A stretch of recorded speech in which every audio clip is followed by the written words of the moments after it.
All right, cat lovers, welcome back to the YouTube, and here we are. It's that time of the month again, and you know what? Frankly, it's the worst ambuscade we've ever had.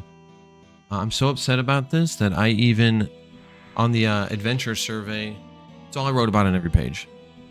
I'm just so upset that they made Dragoon worthless this month on Ambuscade.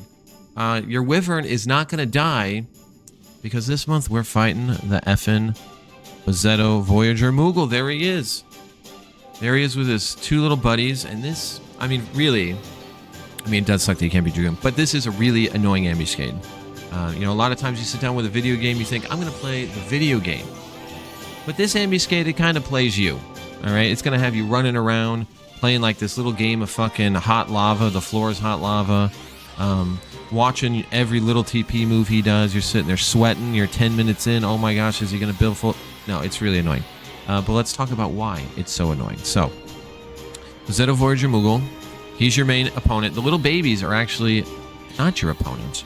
I don't even think you can act on them. I haven't tried. I don't know if you can even target them, to be honest.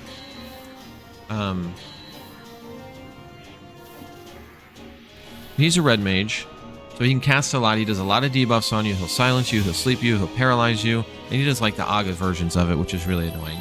But one saving grace. Oh, he'll cure 6 himself, which kind of suggests he's a white mage, right? I don't know. He'll cure 6 himself for like up to 60k a heal. He's very annoying, but he can be silenced, so it's not that big of a deal. That's one of the reasons to bring the red mage, although white mage probably can silence him too. I'm not sure. I haven't tried. But silencing him works great. And why this month is so annoying is about every 15%, he's going to do a 2-hour move. He's got Mighty Strikes, he's got Perfect Dodge, he's got Chain Spell, he's got Benediction. He's a scumbag. I think he's got 100 Fists. He's got it all. And when he does one of those moves, at that point, there's going to be, for about 30 seconds, a Kaustra aura that covers the whole fucking arena. It's not like 20 ohms around him or everywhere. You will die everywhere save 2 spots. And that's around those 2 baby Moogles that you don't want to kill. I don't even know if you can kill. They give you a little umbrella of safety, and you got to huddle under that little umbrella of safety to protect yourself from the Kaustra, but it comes at a cost.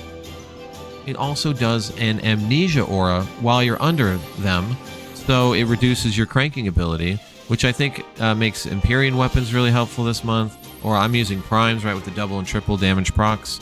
Those are nice, but there is risk associated with white damaging him while you're in that little umbrella of safety, as if this isn't annoying enough, right? When you're in the number 1, those little Moogles, they'll just move around. They'll say, I'm going for a stroll, and they'll fucking just wander away. If the Kaustra aura's up, you got to stay huddled next to them and move with them. That's very annoying. On top of that, the Voyager Moogle has a move called Bill Toss. It's a conal terror move that can stick for like 45 seconds. So if you're white damaging him and the aura's up and he does that to you and then a Moogle walks away, you're dead. It's over. The nice thing though is it's a gaze move, so if you turn your back, you're fine.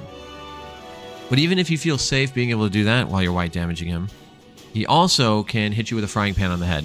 Bonk. It stuns you, and it can stun for like 15 seconds. That's why I'm doing Bar Thunder, maybe to help with that.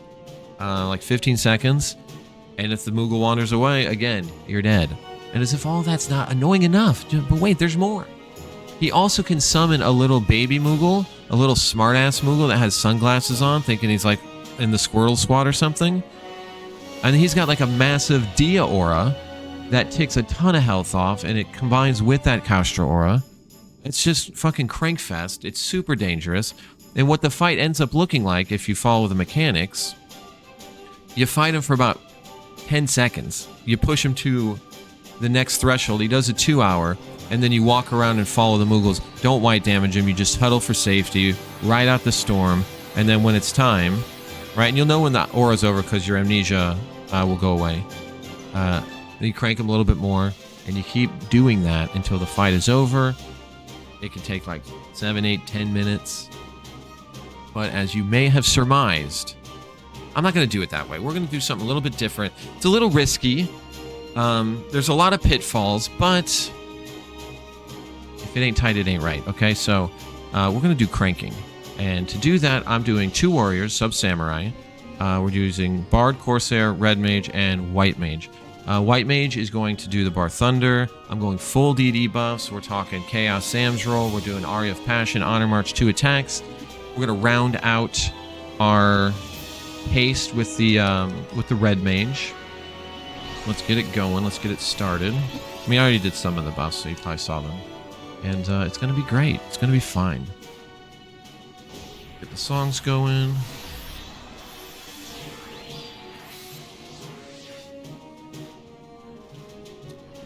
And I want to be as strong as possible. I got to make sure to remember my temper too. Some of the runs before this, I was getting regen 5 before the fight. I don't know how much of a difference that makes, to be honest. So I stopped doing it because it was just a hassle. Who likes hassle?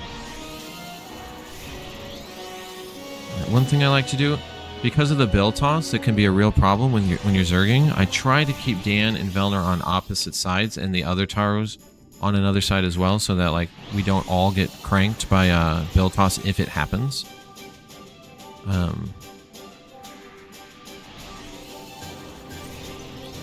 And we're still gonna try to. As soon as you pull, those 2 babies are gonna move. It is important to take note of where they are because, you know, traps abound in this ambuscade, and you might find yourself scrambling to get to one. No matter how you approach this ambu, you might find yourself up a creek. Okay, all right, we're gonna pull him. I'm gonna pull him back here towards the corner and kind of surround him. That's kind of the idea. I'm gonna pull him with silence. I'm gonna do make sure to saboteur it. Without saboteur, it usually takes me 2 casts to get it, but with it, it usually goes on right away. So hit him with saboteur. Bingo, he's silenced. He ain't doing nothing, you know, magical. As he's coming in, I'm also gonna Dia 3 him, get the Dia on, right?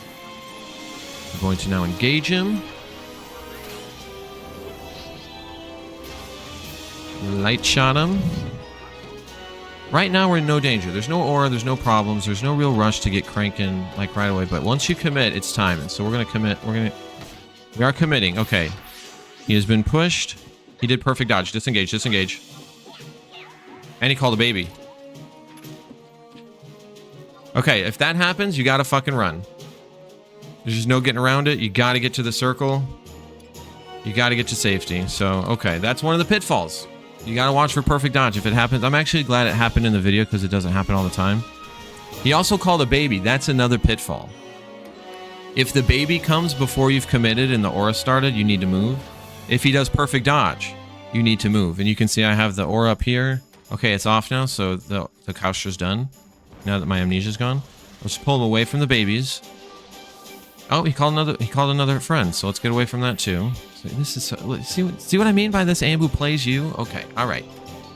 Again, no rush. There's no danger right now. So I'm gonna leave Dan on this side. I'm gonna leave Ire on this side too, and I'm gonna go back behind him.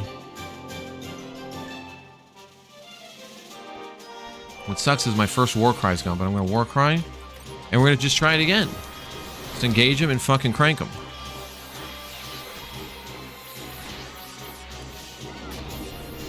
There's another 2 hours, so the aura started, but, you know, now we're committed.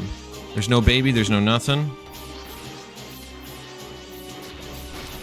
We just go, go, go. The Kaustra aura hasn't even started yet. It hasn't started ticking yet, and he is... Oh, there's the aura.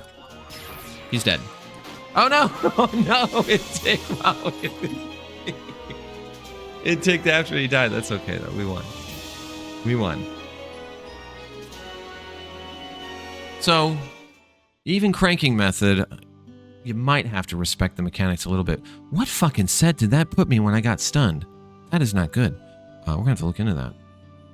So that's it. That's the cranking method. Now, if you do it this way, like, most of the times, or a lot of the times, you're going to be treated to cranking him right there in the corner. You won't have to adjust. You won't have to move. He's not going to call a baby. He's not going to perfect dodge. But if he does either of those things before the aura starts ticking and you haven't, like, fully committed, you got to get out of there. You got to move. As long as he doesn't do those things, you can just stay in crank. Once you've committed, though, and the aura started and you're spamming Kiraga, you cannot move. It is, at that, you're locked in. It's a win or lose. You cannot adjust anymore. I would recommend, too, sometimes a baby will fucking wander up to you while the aura's up and then trigger the amnesia. If that happens, I recommend disengaging and waiting out that 2 hour. And as annoying as it is to get perfect dodges the first 2 hour, as long as you get away from it like we did just now, it actually makes it a lot easier, because then when you're going for the full Zerg, like you saw, I only got ticked like once or twice by the Kaustra aura. Only once before he was dead. The other one ticked after he was dead. That one doesn't count. You can just... It's a lot safer. It's a lot easier to push him through.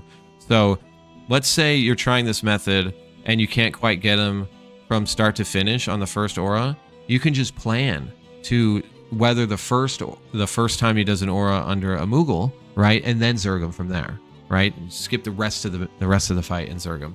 Or, I mean, either way, this month is annoying. So yeah, the pitfalls are, if he does perfect dodge on the first aura, his first 2 hour, you have to run away from him. It's really, really hard to cure through that Kaustra, and I wouldn't recommend trying, right? You're going to sit there and whiff for 30 seconds while desperately trying to stay alive. Don't recommend it. I wouldn't do it. I would just disengage and go hide. It's fine.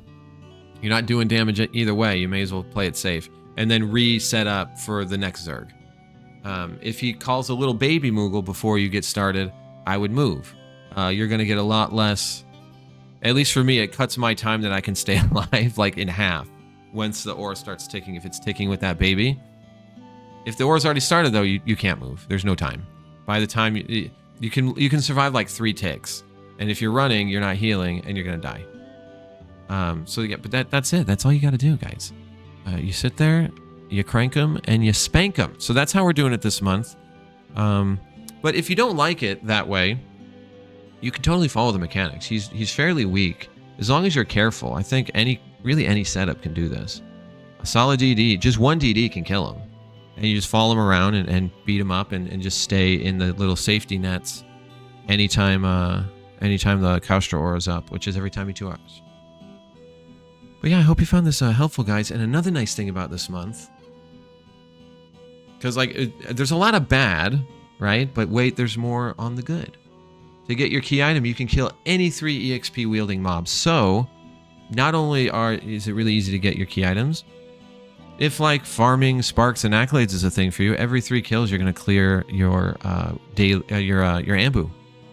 Every 3 kills you're going to clear the volume 1 ambu, so ROE. So that's something. I don't know. Hopefully this helped, chat. Thank you so much for being here. We do this live daily. Twitch.tv/VelnerXI, just like it is down there in the corner with Dandelion as the little icon, but there's no space. 6:30 p.m. Pacific time, except sometimes not on Wednesdays and usually not on Sundays. But if this wasn't helpful, you don't have to come by. That's fine too. Thank you so much. Have a great day and pet some cats. Bye, guys.